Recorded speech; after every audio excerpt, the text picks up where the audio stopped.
नमस्कार मंडळी, तुमचे पुन्हा एकदा एका नवीन व्हिडिओमध्ये खूप खूप स्वागत आहे. तर तुम्ही आपला आजचा थंबनेल तर बघितलंच असेल. आज आपण किसलेल्या बटाट्यावर कांदा घालून एक भन्नाट रेसिपी तयार करणार आहोत. त्यासाठी व्हिडिओ कुठेही स्किप न करता शेवटपर्यंत नक्कीच बघा.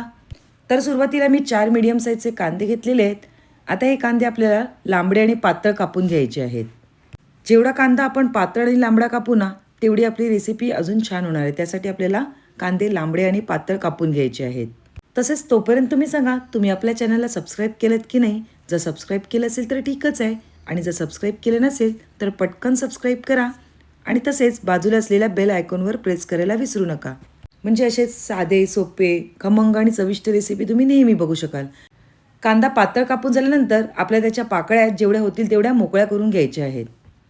तर आपण त्या पाकळ्या मोकळ्या करून घेऊया आणि त्यानंतर आपली हिरवी मिरची आहे ती आपल्याला बारीक कापून घ्यायची आहे. तसंच आलं, लसूण हे सुद्धा बारीक चिरून घेतलेलं आहे आणि आता कोथिंबीरसुद्धा बारीक चिरून घेणार आहे. जेवढ्या सर्व बारीक चिरून घ्यायच्या गोष्टी आहेत त्या आपण सर्व चिरून घेतलेल्या आहेत. आता या ठिकाणी आपल्याला एक मोठ्या साईजचा बटाटा घ्यायचा आहे आणि तो सोलरच्या साहाय्याने संपूर्णपणे सोलून घ्यायचा आहे. नक्कीच ही रेसिपी बघितल्यानंतर तुम्हाला हमखास आवडणार आहे. शिवाय नाश्त्याच्या वेळेला एकदम परफेक्ट आणि एकदम चविष्ट अशी रेसिपी आहे. बटाटा सोलरच्या साहाय्याने सोलून झाल्यानंतर आपल्याला पाण्यामध्ये ठेवायचं आहे, म्हणजे त्याच्यातलं जे काही स्टार्च असेल ते संपूर्णपणे निघून जाईल. 5 ते 10 मिनिटं पाण्यामध्ये ठेवल्यानंतर आपल्याला बारीक किसणीवर हा संपूर्णपणे बटाटा किसून घ्यायचा आहे. तसेच बटाटा किसून झाल्यानंतर जो आपला किसून झालेला आहे तो किससुद्धा आपल्याला पाण्यामध्ये भिजत ठेवायचा आहे, म्हणजे अजून काही स्टार्च असेल तर ते संपूर्णपणे त्यातून निघून जाईल.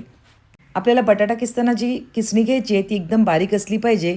बटाट्याचा जो किस आहे तो गाळणीवर ठेवायचा आहे आणि जी आपली गाळणी आहे ती बाऊलमध्ये ठेवून द्यायची आहे आणि त्यावर मग पाणी घालून घ्यायचं आहे.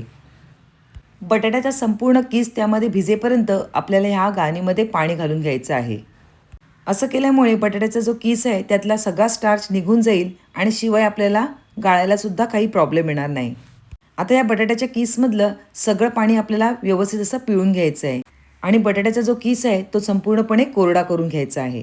तुम्ही बघू शकता एवढा स्टार्च ह्या बटाट्यामधून निघालेला आहे. आता जो सुका केलेला किस आहे तो एका प्लेटमध्ये काढून घ्यायचा आहे आणि आपण जो चिरून घेतलेला कांदा आहे तो सुद्धा यावर घालून घ्यायचा आहे. रोज रोज नाश्त्याला काय करायचं आहे आणि तुम्हाला काहीतरी वेगळी रेसिपी करायची असेल तर नक्कीच तुम्ही ही रेसिपी ट्राय करू शकता. आपण चिरून घेतलेला सर्व कांदा या किसवर घालून घेतलेला आहे. आता ह्यावर आपल्याला अंडी फोडून घ्यायची आहेत. अंडी फोडून घेताना मी अगोदरच पळीमध्ये फोडून घेतली आहेत, म्हणजे का जर एखादं अंडं खराब असेल तर आपल्याला ते काढून घेता येईल. तर एकूण या ठिकाणी मी 4 अंडी घेतलेली आहेत. तसेच हा नाश्ता कमी साहित्यामध्ये बऱ्याच जणांसाठी तयार होतो. आता यामध्ये काही मसाले घालून घेऊया. सगळ्यात पहिले मी चवीपुरतं मीठ घालून घेतलेलं आहे. तसंच मसाला म्हणजेच लाल तिखट घालून घेतलेला आहे. आता यामध्ये आपल्याला गरम मसालासुद्धा थोडा घालायचा आहे, म्हणजे आपल्या रेसिपीला अजून छान चव येईल. आता आपण जे बारीक चिरून घेतलेलं लसूण आहे ते सुद्धा घालून घेतलेलं आहे आणि आलंसुद्धा घालून घ्यायचं आहे. बारीक चिरलेली मिरची घालून घेऊया आणि तसेच बारीक चिरलेली जी कोथिंबीर होती तीसुद्धा यामध्ये आपण घालून घेतलेली आहे. आता याला छान बाइंडिंग येण्यासाठी आपल्याला यामध्ये बेसन घालून घ्यायचं आहे आणि बेसन फक्त आपल्याला या ठिकाणी 2च चमचे घालायचे आहे. जर जास्त बेसन घातलं तर आपल्या रेसिपीला फक्त बेसनाची चव येईल, यासाठी आपल्याला फक्त 2च चमचे बेसन या ठिकाणी घालायचं आहे. आता हे सगळं साहित्य आपल्याला व्यवस्थित असं मिक्स करून घ्यायचं आहे. तर या ठिकाणी फॉर्कच्या साहाय्याने मी सगळं साहित्य व्यवस्थित मिक्स करून घेणार आहे. जेवढं आपल्याला व्यवस्थित फेटून घेता येईल तेवढं मिश्रण आपल्याला हे व्यवस्थित असं फेटून घ्यायचं आहे, म्हणजे काय आहे आपल्या रेसिपीची चव ही दुपटीने वाढणार आहे. जर तुमच्याकडे माणसांचे प्रमाण जास्त असेल तर तुम्ही याची क्वांटिटी थोडी वाढवू शकता आणि अंड्याचे प्रमाणसुद्धा वाढवून घेऊ शकता. काहीतरी वेगळी रेसिपी आहे आणि चवसुद्धा खूपच छान लागते. नक्कीच करून बघा तुम्ही.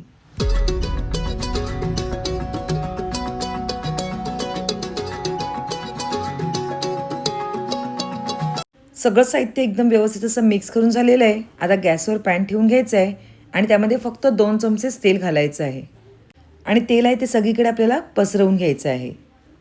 म्हणजे काय आहे, आपण जेव्हा बॅटर घालू तेव्हा ते आपल्या सगळीकडे व्यवस्थित स्प्रेड होईल आणि चिटकणार नाही. तेल व्यवस्थित गरम झाले की नाही बघून घेऊया आणि त्यामध्ये आपण केलेलं जे बॅटर आहे ते संपूर्णपणे घालून घ्यायचं आहे. सगळीकडे व्यवस्थित स्प्रेड होईल ह्याप्रमाणे पळीच्या साहाय्याने सगळं बॅटर आपण यामध्ये घालून घ्यायचं आहे.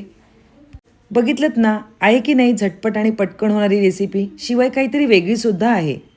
सगळीकडे व्यवस्थित अंड स्प्रेड केल्यानंतर आपल्याला ह्यावर छान वाफ येण्यासाठी यावर 2 ते 3 मिनटं झाकण ठेवून द्यायचं आहे त्यामुळे आपली रेसिपी आहे ही छान खरपूसपणे सगळीकडून व्यवस्थित भाजली जाईल, म्हणजे शिजली जाईल. 2 ते 3 मिनिटानंतर आपली जी रेसिपी आहे ती छान बेक झालेली आहे. आता ही पटकन पलटता येणार नाही, यासाठी काय करायचं आहे, एक प्लेट घ्यायची आहे आणि आपण तयार करून घेतलेली जी रेसिपी आहे ती त्या प्लेटमध्ये काढून घ्यायची आहे.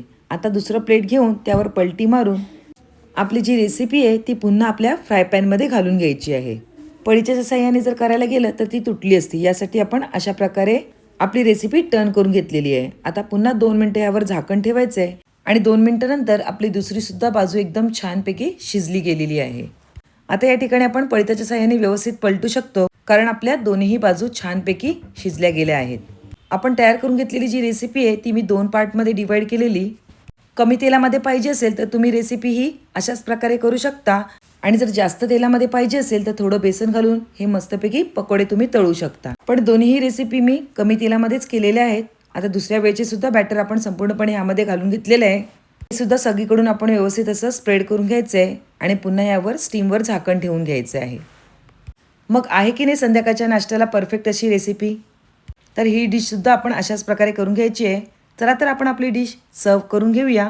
थोडी बारीक चिरलेली कोथिंबीर यावर घालून घेऊया आणि ही रेसिपी व्यवस्थित खाता यावी यासाठी आपल्याला एक धारदार सुरी घ्यायची आहे आणि सुरीच्या साहाय्याने ह्याचे छोटे छोटे पीस कट करून घ्यायचे आहेत. तर मी या ठिकाणी चौकोनी पीसेस कट करून घेतलेले आहेत. तुम्हाला पाहिजे त्या आकारामध्ये लहान मोठी साईज तुम्ही करून कापून घेऊ शकता.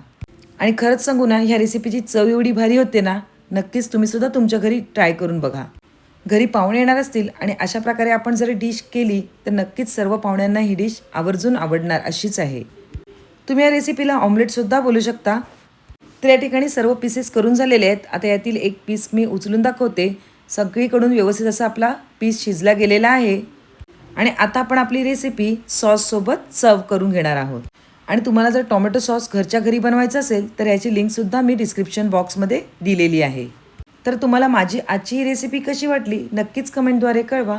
रेसिपी आवडली असेल तर पटकन एक लाईक करा आणि तुमच्या फ्रेंड्स आणि रिलेटिव्हसोबत आपली ही लिंक शेअर करायला अजिबात विसरू नका. पुन्हा एक नवीन रेसिपी घेऊन येऊया.